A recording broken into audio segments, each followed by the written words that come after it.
C'est un beau spectacle. Le petit commerçant n'a pas les moyens. Le palais présidentiel symbolise ce qu'est devenu Haïti, un pays sans État, condamné à une misère sans fin. Michel Rosemont était charpentier. Il vit désormais sous une tente de fortune entre un dépôt d'ordures et un ruisseau transformé en égout. On dort à 4 là-dedans. Quand il pleut, on est obligé de passer la nuit dehors car le toit prend l'eau. Je pense qu'un jour on va finir emporté au fond du ravin. Seulement 5% des gravats ont été déblayés. Des milliers de gens vivent encore sous les tentes. Car le premier $1,5 milliard d'aide internationale allouée a surtout servi à gérer l'urgence.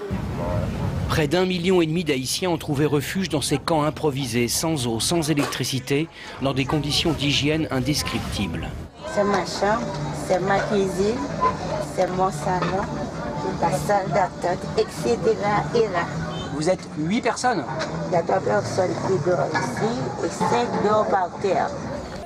Tout est devenu si cher, on ne peut pas manger ni même payer l'école pour les enfants. Malgré leur courage et leur sens de la débrouille, les Haïtiens plongent parfois dans le désespoir. Comme c'est bon Dieu. Dieu m'a créé et donc je refuse de me suicider. Mais ce tremblement de terre m'obsède. Dans cette plaine aride et épineuse, le gouvernement avait promis des routes, des infrastructures, des emplois. 250 000 personnes devaient pouvoir vivre dans cette ville modèle.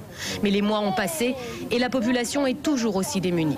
Ça arrive ici en Haïti, mais ça n'arrive pas jusqu'à nous. Nul n'est plus irrité que moi que nous n'ayons pas fait davantage. Mais les choses sont encourageantes. On va infiniment plus vite depuis 4 mois. Et ça se voit à l'activité qui règne dans les rues. On était dans une situation difficile, mais on disait bien sûr, ça c'est le nouveau départ qu'on attendait. Bien sûr, on doit profiter de cette situation catastrophique pour enfin reconstruire le pays, repartir sur de nouvelles bases. Mais maintenant, après, on est dans une pire situation, quoi. Accablés par toutes les plaies d'Égypte, certains ont survécu par miracle au séisme avant d'être frappés il y a quelques semaines par une terrible épidémie de choléra. Il faut être courageux pour vivre dans ce pays. Ah oui, beaucoup. Il faut être soldat. La vie en Haïti, c'est une vie soldat. Il faut être courageux. Marie rentre chez elle, sous la tente. Elle va retrouver ses 3 garçons. Les plus grands remarque les nouvelles cannes. Elle va leur dire qu'elle aura du courage. Plus tard, je vais raconter à mes enfants ce qui s'est passé le 12 janvier, que la mort a voulu nous prendre.